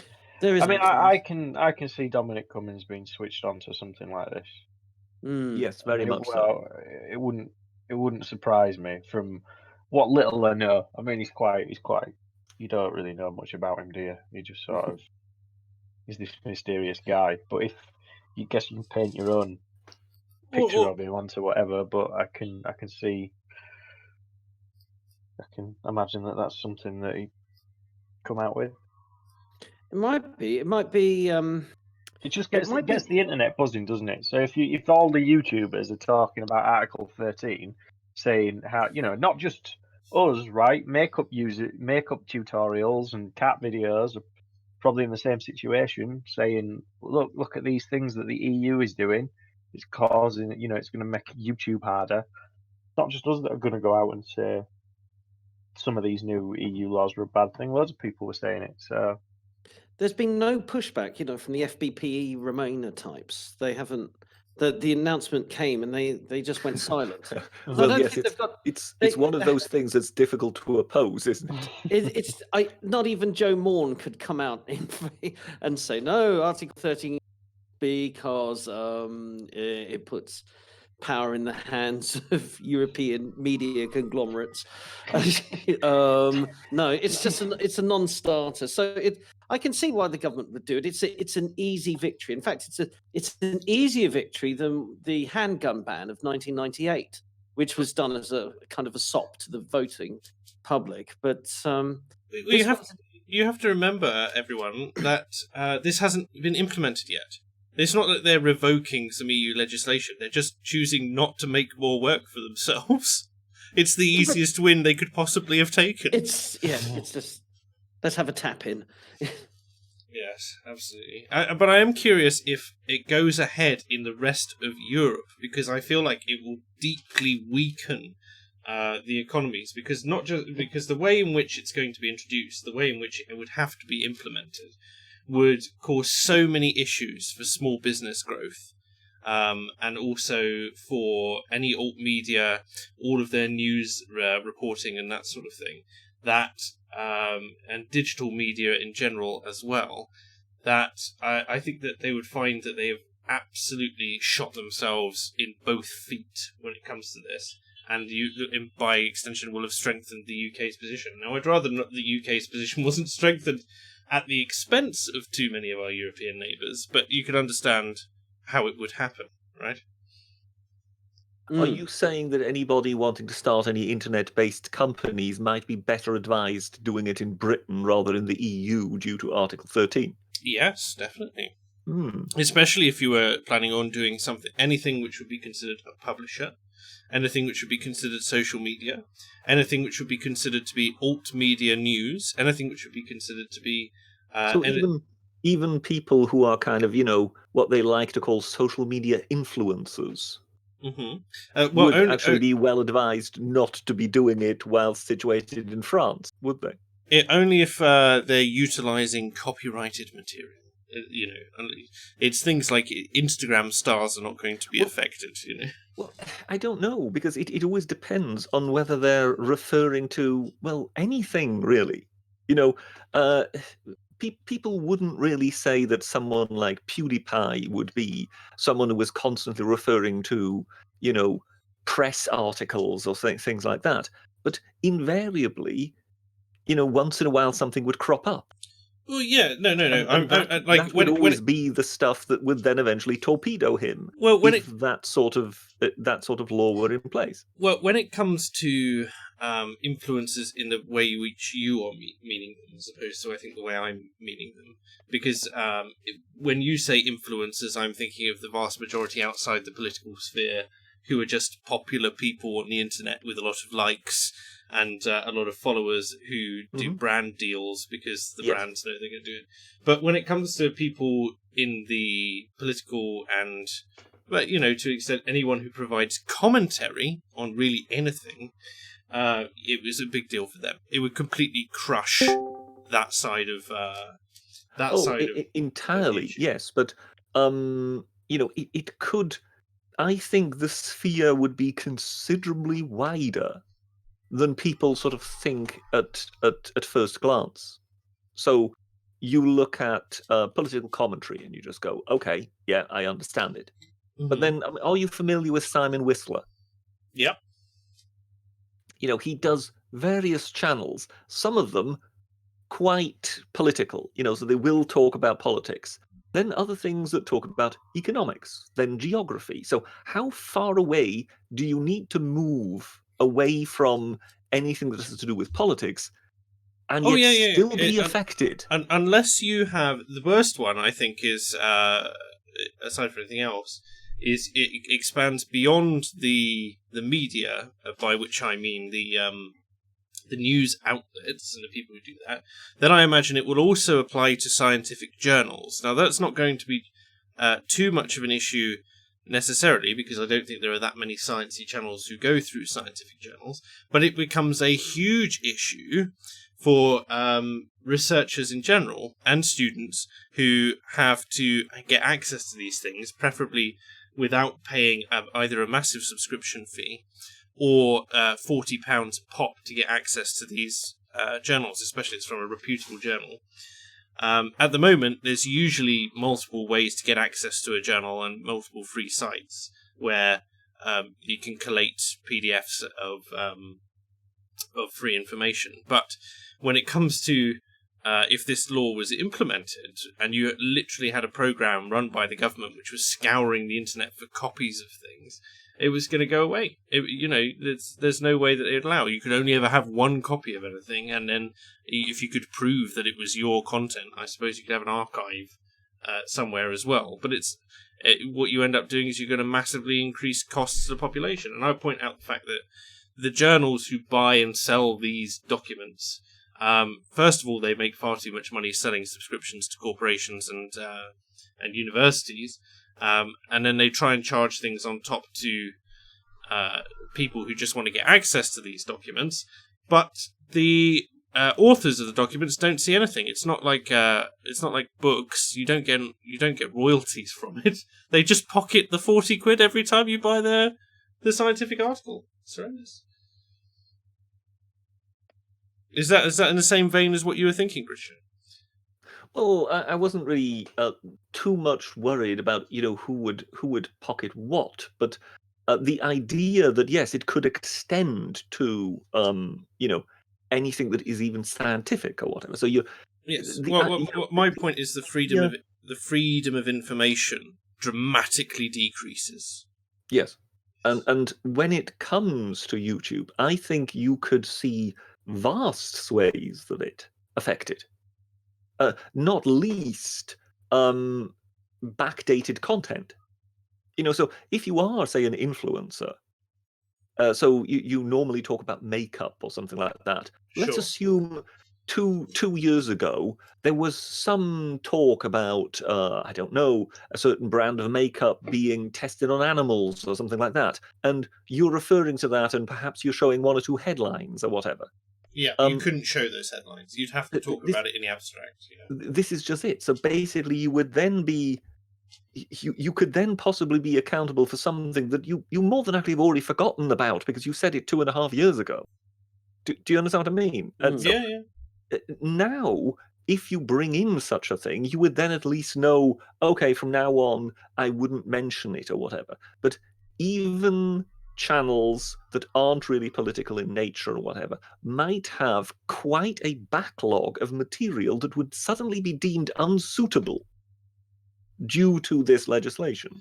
Well, weirdly enough, the universities have started preparing for this in a way where they were never really precious about what you put in your presentations, as long as it was relevant to the topic, and now everything has to be copyright free, which is an absolute nightmare, because it means that if you want to have a diagram from a particular scientific paper, you have to approach both the journal and the authors and try to get, unless it's obviously gone out of either, depending on whether or not they're still alive, and get their permission.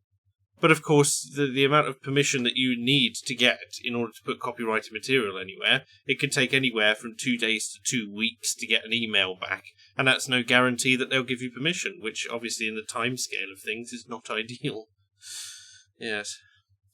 A couple of... I can see a tailed feature has joined us. Good evening, sir. The carriage. Mm-hmm. That means happy birthday, my friend. I wondered why you were talking about a hackney carriage. Thank you very much. Appreciate that, Taylor. Are you coming down to for Brexit Day to Parliament Square at all? Alas, I am not. I have to work. I haven't had much work for the past 3 months or so, and I was offered some, so you have to take it. We'll and it would cost about £3,000 to travel down to London from where I am anyway. Ooh, why? It's a slight exaggeration. 300 maybe.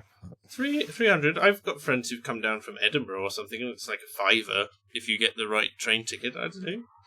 The Right. Well, I'm not in Edinburgh. So. No. Well, I don't know, man. But I appreciate it. I can offer you a bed if you come down. Just saying. But so you wouldn't have to pay for accommodation or anything. But there we are. I'd love to come down, but I really can't. I appreciate it, man. We'll have to sort something out, and I'll come up to you or something. Makuta Pterodax is asking if I'm active on Facebook. I am, and I have received your friend requests, and I'm curious how you found it. But there we go. Mira J, talking about the copyright directive and copyright stuff in general, says it's going to be a nightmare for me and my art. Is that because you do reproductions? Or is it you when you do your streams, etc.? You have to have you have an art piece on the side that you're showing people. I don't know what's going on. Let me know in a bit more detail. That'd be good. The couple of super chats have come in. Makuta Pterodax says, with regards to political YouTubers, I found Milo Yiannopoulos first via his appearance on Sunday Politics.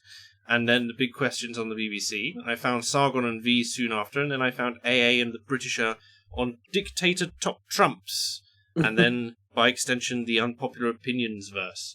I'm curious, actually, because an awful lot of people seem to have come into things from the Dictator Top Trumps, but it's not something that I watched. You know, it was not something I was ever aware of. Do you look back fondly at that period of time in your channel's history, Britisher? Was it something... Were you trying out something new? Top Trumps was quite fun. Yes. How many years have you been running things? No, I don't think so. I've watched one of the more recent ones, but I don't think anything. I think our first one was actually not a Dictator Top Trumps. I think our first one was a Tory Top Trumps, wasn't it? No, I think the Tory one came afterwards. Did it? Oh, yes. Well, it shows how long ago it is. But yeah, I quite like doing things that don't always sort of fall into a pattern, if you know what I mean. Just sort of doing a one-off of this, sort of one-off of that. It's a shame because you're really bad at that. I'm sorry, man. I couldn't help myself. Go on. Just you wait. Well, yes. Anyway, yeah. So I quite sort of like doing one-offs, but we'll. Yeah, we'll just have to see what I do in future, given how bad I am at these things. It's interesting. I'm trying to remember how I fell into this merry group, and by that I mean, by extension, all the live streams and the associated Twitter chats and the meetups and the this little community. It's a strange old journey. Oh, but believe it or not, I was curious for purely academic and not lifestyle reasons in the MGTOW community. So I was watching a channel of an Australian guy called MGTOW 101, who was entertaining, if ridiculous, and providing these case stories, sort of isolated anecdotes about women who screw over men and the men who have freed themselves from the shackles of humanity. I mean, from femininity, and and then through that I found Karen Strawn, the Honey Badgers, and the men's rights movement, and everything went from there. And a friend of mine actually introduced me to Sargon. And then and I started watching a couple of things, and I thought, oh, this guy's a bit of a dick. And then 3 months later, I was running something for him, and met him not long afterwards. My mate was like, "How can you do this?" And at the same time, he's really into was it Potholer 54, and so he's just like, "Why? How are you talking to Potholer 54 now? What is this ridiculousness that you've ended up in a video of his, even if you're the subject matter? You just can't help yourself, can you?" Good grief. But yes, thank you very much for that, Makuta Pterodax. Father Boris says, "Happy birthday." Thank you very much. Who's the greatest Brit of all time? Do we have any calls from the audience, especially the Americans and the Scottish? I'm curious. Britisher. The British, of course, you'd say that. You have met his countenance. As an American, I would have to say King Arthur, because he invented the round table. He wasn't real. He was just reinventing the wheel. Let's face it. I think that if he was real, and if he did that with the round table, I think that the implications are tremendous, in that he was saying, as the king, I am maintaining my status as king, but I am treating those around me as equals in this endeavor that we're taking on. And I feel like it makes me think of the American foundation of America, if you will, where we were saying we will not have a royalty. Everyone is equal. All people are the same in terms of status, if you will. Well, so he wasn't really saying that, was he, though? No, I know he wasn't saying that. It was more like, as a king, I may be king, and I will clobber anybody on the head. Not, but I am merely the first among an oligarchy. That's really what the round table means, doesn't it? and I'm not saying that he was saying all that I'm saying. I just feel like that it kind of seems like the foundation for where we got our idea from, even if it's not the same idea. I understand what you mean. Sort of, it's a kind of a spiritual home of a certain idea that seems already to have been there as a kind of seed in British mythology. Yes. A 20-year-old Britisher created the round table. Well, I didn't want to brag, but since we're here, it's because he was useless with corners. Yeah, he did. He used that same analogy, Liz. Sargon did a Sir Gawain and the Green Knight video recently, which was very good. I thoroughly recommend it. What I like to think is that the Britisher started with a rectangular table, but wasn't happy with one of the corners and just kept going, sanding it down, trying to get it to the right angle, and eventually just ended in the corner. Yeah, that sounds like me. I'm very good. I'm very good at being handyman, as in not at all. Well, I mean, you were raised by your father Joseph as a carpenter, so what can I say? How someone in the chat said that Alf Garnett is the best British of all time. I think it's Jade Goody. Jade Goody, taken from us far too soon. Oh dear, I remember that there was some marina. I don't know what town it was. There was some marina in Wales that they were opening, and they wanted a member of the royal family to come and open it, and they were declined. So instead, they got Jade Goody. And I thought that was, if you think of it, you could sort of say, "Oh my God, that's that sort of bargain basement," or you can look at it and go, "What a way to get revenge." Amazing. I whenever I hear the name Jade Goody, I'm just reminded of Cards Against Humanity's card, which is Jade Goody's cancerous remains. It's just like, oh my goodness, it's grim. But yes, okay. So we've had Jade Goody, we've had Arthurian legend and King Arthur. I agree with the guy in the chat who said Fred Dibner. What a man.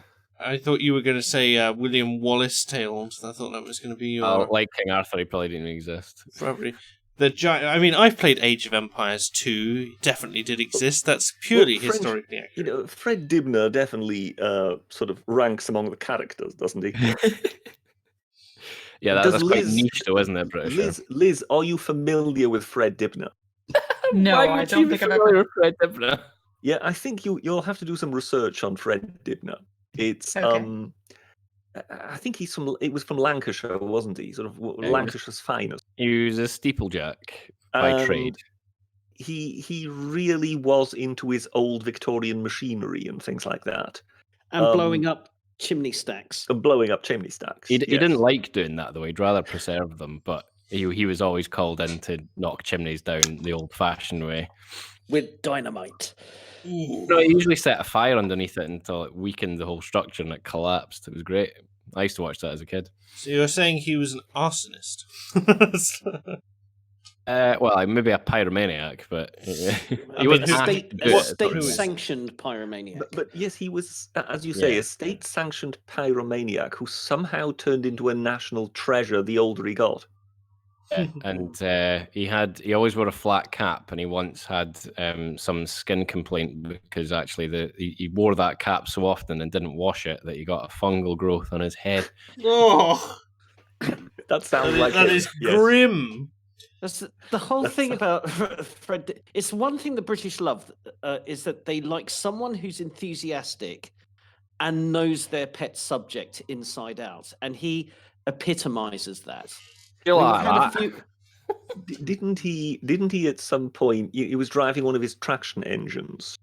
I think it might have been a steamroller. I heard this anecdote that he basically lost control of the beast as he was coming down the hill. So basically, the brakes simply weren't sufficient to hold this thing, and therefore it didn't. Please don't expect it was kind of racing crazily out of control, but he couldn't stop the thing as he needed to, or be able to slow it down sufficiently to control it. So he ended up in a brick wall. And you can imagine what happens if a steamroller hits a brick wall. No more brick wall. Yes. So no great problem. He sorted it out. He was very apologetic to the owner of the brick wall, and then simply came back a few days later and rebuilt the brick wall. Because he can do that. Precisely. And there is a sort of certain charm about that, as in no need to get police, no need to get insurance companies involved or whatever. I'll be back with some bricks and a trowel, and I'll sort this out. Don't you worry. So, Britisher, who is your? Because the chap, what's his name? Father Boris is quite keen to hear who you think is your greatest Brit of all time. The greatest Brit of all time. Well, this is just it. It's the question of... Is it Dwayne Dibley? Of course. Good talk. When you ask the greatest Brit of all time, it's almost as if certain people need to be disqualified from consideration. I wasn't sure. I wasn't sure where you were going with that, because you said when you ask the greatest Brit of all time, I'm like, are you seriously going to define yourself as the greatest Brit of all time? No, I just expect everyone else to do. But when it comes to the Great Brit, I think more than likely the obvious candidate really is Churchill. But then, as I say, if you have some of the candidates in there, if you've got Nelson and Churchill in there, and characters like that, then Brunel and whatever don't really stand a chance, do they?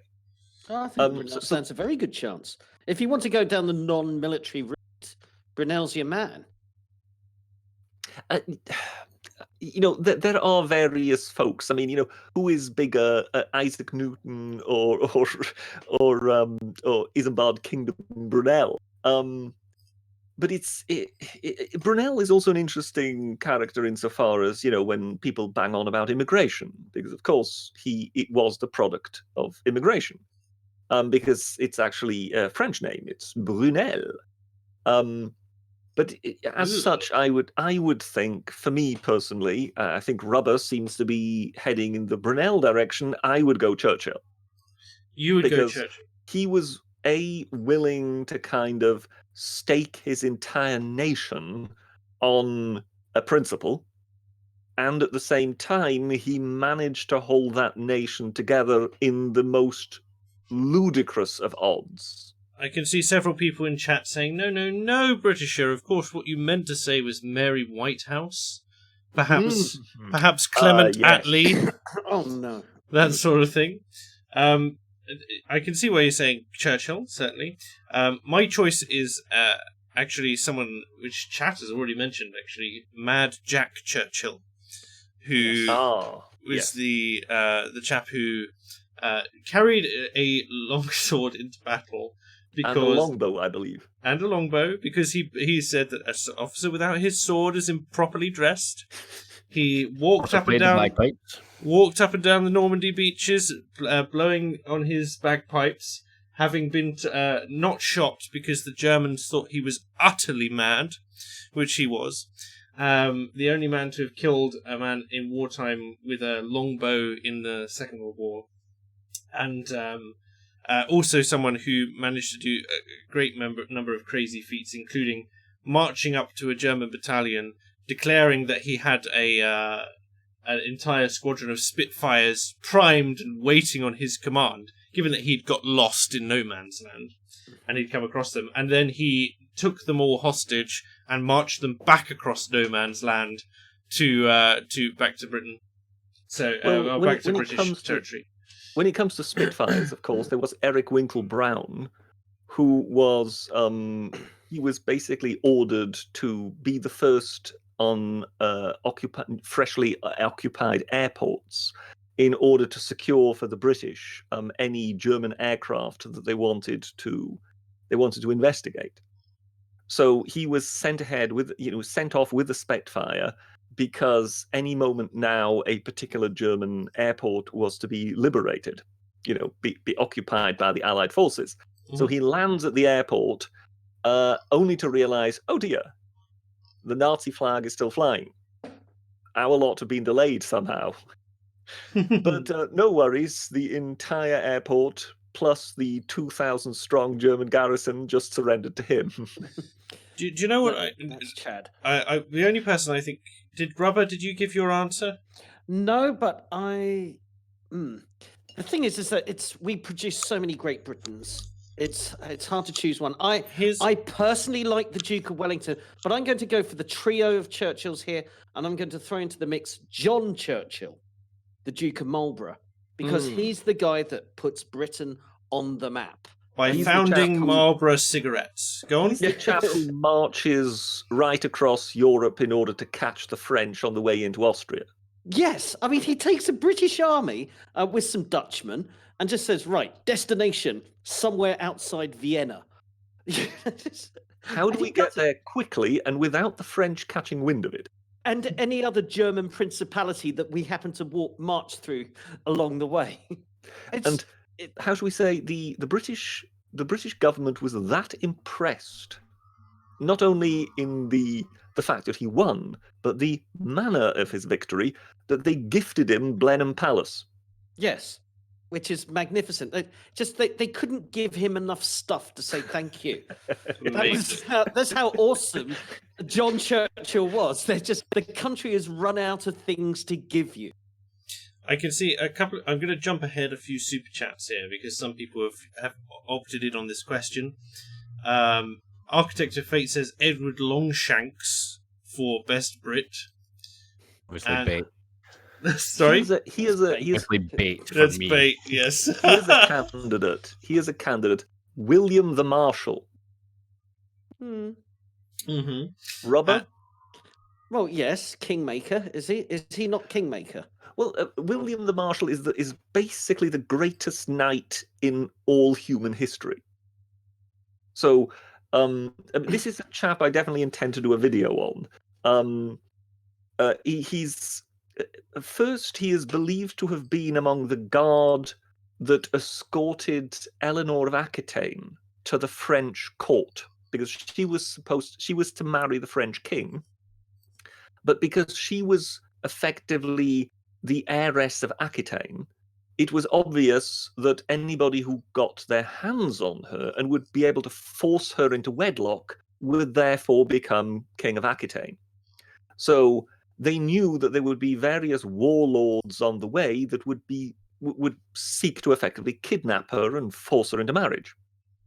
And therefore she had knights with her, of which he was believed to be one, to see them off, which apparently did occur. She was waylaid twice, apparently. So he's already there saving a queen. She then eventually divorces the French king and marries the English king. So he, once again, loyally, he's still there. And when she then turns against this English king with her son, Richard, so this being the young Lionheart, and they try to effectively stage a coup, he is once again there defending his king. And as Richard, who is believed to have been, a superlative physical specimen, charges for the king, he turns around his horse and charges straight at Richard. But because this is, this is the crown prince, so to speak, you can't very well fell him off the horse tournament style. So instead, he decides to take the horse and just finishes it in one. Then, of course, the king dies and Richard becomes king. So for a while, he is out of favor. So what does he do while he's out of favor? He simply goes around Europe as a tournament knight and becomes the foremost tournament knight in all Europe. He's just basically winning everything. Then eventually he's called back to Richard, because people are saying, look, this is pretty much the most noble knight you can find. He will defend you to the end in just the way that he was defending your father. Mm. Well, what exactly happened when Richard went to the Holy Land, one doesn't know. It doesn't document it. But you would assume, if you were Richard the Lionheart and you were going off to crusade, this might be the guy you might want to have at your side. But he then stands by Richard's successor, King John. So when the nobles rebel, when the barons rebel against King John, he is on the side of King John, but King John obviously loses to these folks. And who is there to negotiate with them? The paper, effectively, as in, so what are the terms? Well, the terms eventually turned out to be Magna Carta, which this guy had a big negotiating hand in. But then, of course, King John renounces the whole thing. Oh, I was forced to do it, so this doesn't count. And the Pope backs him. But then King John dies, and the heir is just a boy, whom nobody will accept. Except, of course, who stands by the boy? Well, William the Marshal. And he stands by the boy and basically says, I will defend him against all comers. So he is made the Lord Protector. That's where Oliver Cromwell got the term from. So he is effectively Lord Protector of England. Some of the barons rebel against the boy, and the French, enticed by some of these barons, invade. Mm-hmm. Who is it who basically sees off all the rebels and defeats the French in battle? None other. Old William the Marshal, who leads his troops into battle despite, by that time, I think, being in his 70s. And amazing. Then, after having basically finished all that, he then republishes the paper that King John renounced, namely Magna Carta, but now amended in a fashion that is more amenable to both sides. Because given that it was such a sort of polarizing document, it was always going to cause trouble. So he amends certain parts of it, but he is therefore the man who then is the chap who gives the world Magna Carta.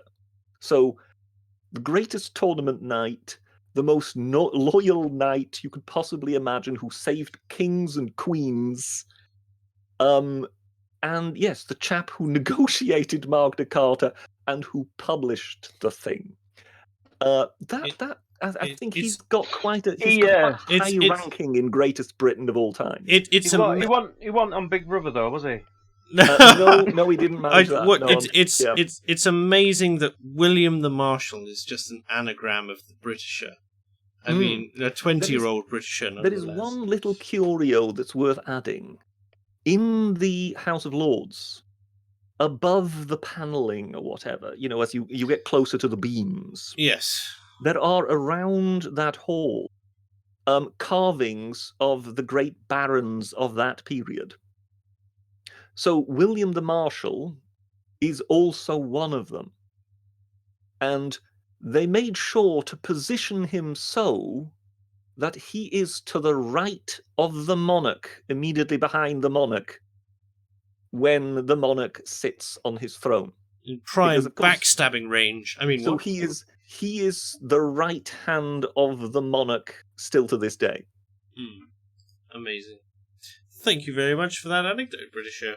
Oh, well, there you go. We have a couple. I didn't even mention the Romans. You didn't even mention. This was purely British history. Look at that. A couple of other options for the greatest Brit of all time. Saint Chad of Mercia was the greatest, says the Mighty Balzac. And Mr. Gently Benevolent says it has to be Edmund Blackadder. He's done everything. Thank you. Thank you very much. Matchstick says, have some birthday beer money. Thank you very much, sir. Architect of Fate says, the stream title is a lie. Ivan Rebrov was born on July 31st. You've cracked the Britisher up, so I hope you're happy with that. For that. Yes. Yes, appreciated. Staff Sergeant Sniper says, happy birthday, Mr. President. Well, I don't think we're quite there yet. Perhaps 2 degrees of separation, and I've never aspired to be the president of anything. Lumberg says, happy birthday, NSO, have a beer on me. Now you can finally buy one legally. I mean, it's been a little while since that, but thank you, Lumberg. Moif Velocita says, happy birthday, NSO. And Sitsgoen says, lost track of the conversation, but burn Brussels. Thank you to you both for those messages. No, I still say, this is much too radical. One should display a certain amount of British humour with Brussels. So you don't burn it. What you do is you roast it. No. You send the Lancaster we've got to Brussels and then just bombard it with sprouts. Yes, and if you can steal the Canadian one back as well. And also, what is it? Morrison's Yorkshire sprouts as well. No, there's nothing to laugh at. I think they had ones from, it wasn't just Yorkshire, but it was all the regions where they actually sourced them, and I thought, that's actually quite reasonable, don't you think? Although I imagine that in the colloquial term, they'll still be called Brussels sprouts for many years to come. As long as we don't resort to freedom sprouts. Freedom sprouts. Although I hear that there's a controversy surrounding the new Brexit 50p piece. Oh, that, yes. Which is that it says something along the lines of, peace and goodwill to our neighbours or something like that. And people are either refusing to use them, spend them, accept them, or they are planning on using permanent marker and putting a love heart and then EU underneath. Oh, I've seen worse. On each one, and post, and basically when if they use them, there'll be thousands of these coins in circulation with "We love the EU" on them. I've seen all kinds of insanity with that, where Alistair Campbell got really angry and says, anybody offers me this coin, I will say, no, I want 2 20s and a 10, and if the cashier says, sorry, this is all we've got, I will just... And it's just like he says he's going to do an explosive-laden rant at them. He says, I just work here on Saturdays. Just jumping back a second, the Jedster's got the perfect name for Brussels sprouts now, which is Brexit sprouts. Brexit. Are you getting your Brexit sprouts for Christmas dinner? Yes, I think so. And then there was another chap who said that he was going to take these 50p coins and bury them in dog excrement that he finds, take a photograph, then put it up on Twitter with the precise location of where this jobby is, so any Brexiteer can go and fetch it. I mean, Any it'll Scotsman. make the job of the police a lot easier because he'll be the only one linked to unscooped poop, and he'll just receive £1,000 fine. And then a weird one that went out just before this stream was somebody says that to remind people that we're heading towards the same, to point out the similarities between Britain today and Germany in 1933 is to draw a swastika on the back of the 50p Oh, coin. for goodness sake. And he just goes, yes, you're going to raise awareness of Germany in 1933 because you're putting swastikas everywhere. It's like, so what you're saying is you're putting Nazi propaganda on coins and you don't want us to believe you're the intolerant one.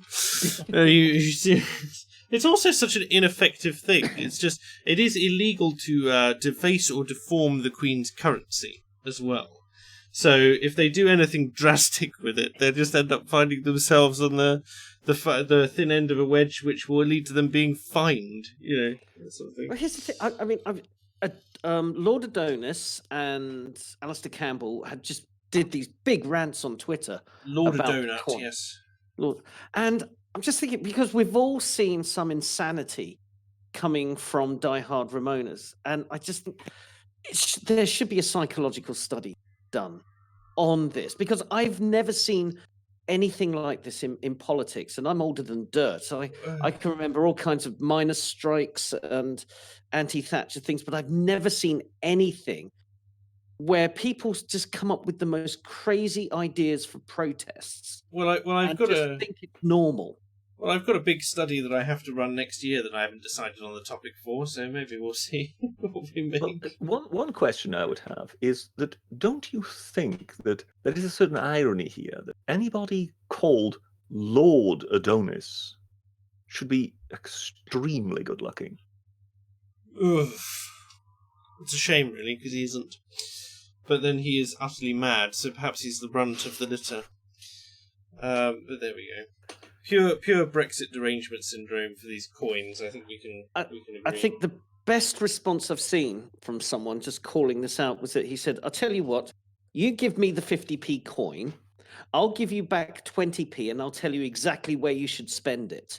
And that will make you feel like we've never left. Amazing. But yes, unfortunately, it's getting to the time where we need to bring things to a close. So does anyone have any closing statements on mad Brexiteers, on favourite Brits, or any other story that we've covered from this evening? Happy birthday to you. Happy birthday to you. That's all you're getting. I was about to join in. I was going. Happy birthday, not so obvious. What the fuck? That's me doing Marilyn. That's something, Rubber. I mean, Scary. what you want to keep for yourself and your wife in the bedroom should stay there. A little bit later, I'll be standing over a ventilation. You'll grill. be what? Good grief, man! You and Britisher can be Tony Curtis and Jack Lemmon. Deary me. In that case, for the first time in my life, how strong is Tim Taylor Landau? I'm volunteering to be Jack Lemmon. Oh dear. We appreciate Britisher's efforts, and we appreciate the fact that Rubber will soon be sectioned. Efforts is a sort of a word, yes. That's why I don't come on this show often. I got the Marilyn Monroe reference. I just couldn't. First of all, I couldn't work out who was singing, and second of all, when I worked out who it was, I was even more disturbed. That's what it is. But thank you very much to everyone for joining us for the stream this evening. It's been a wonderful birthday. Very busy in the day. I will have to do something later in the week. If you are coming down to Parliament Square for Brexit Shenanigans, make sure you say hello. And with that, all that's left is for me to thank my guests. Thank you very much for coming on, Tailed Feature. You're welcome, and enjoy the next hour and 50 minutes of your birthday. Thank you very much. Thank you very much for coming on, Rubber. Thank you. I'm sorry I've ruined. I don't know about ruined. Disturbed, but we'll see about everything else. Thank you very much, Liz, for coming on. Thank you for having me, and happy birthday. Thank you very much. It's been an absolute pleasure. Thank you, Froggy. It's been I think it's your first time on the stream, actually, isn't it? No, it's my second, I think. Possibly. Thank you very much for coming yourself, actually. No problem. And finally, all that's left is for me to thank the Britisher. Thank you very much for coming. As per usual, it's been your honour and your privilege. Oh, you've never said it that way before. Goodness. I'm not sure what happened to my voice there. I moved it camp towards the end. And of course, how could I forget? Thank you very much to everyone in the chat. Thank you to everyone who supports this channel, who continues to support the channel. And I will see you all next week. Thank you very much, and have a great night. Take care. Toodle pip. See you in the rest, Good night. Good night.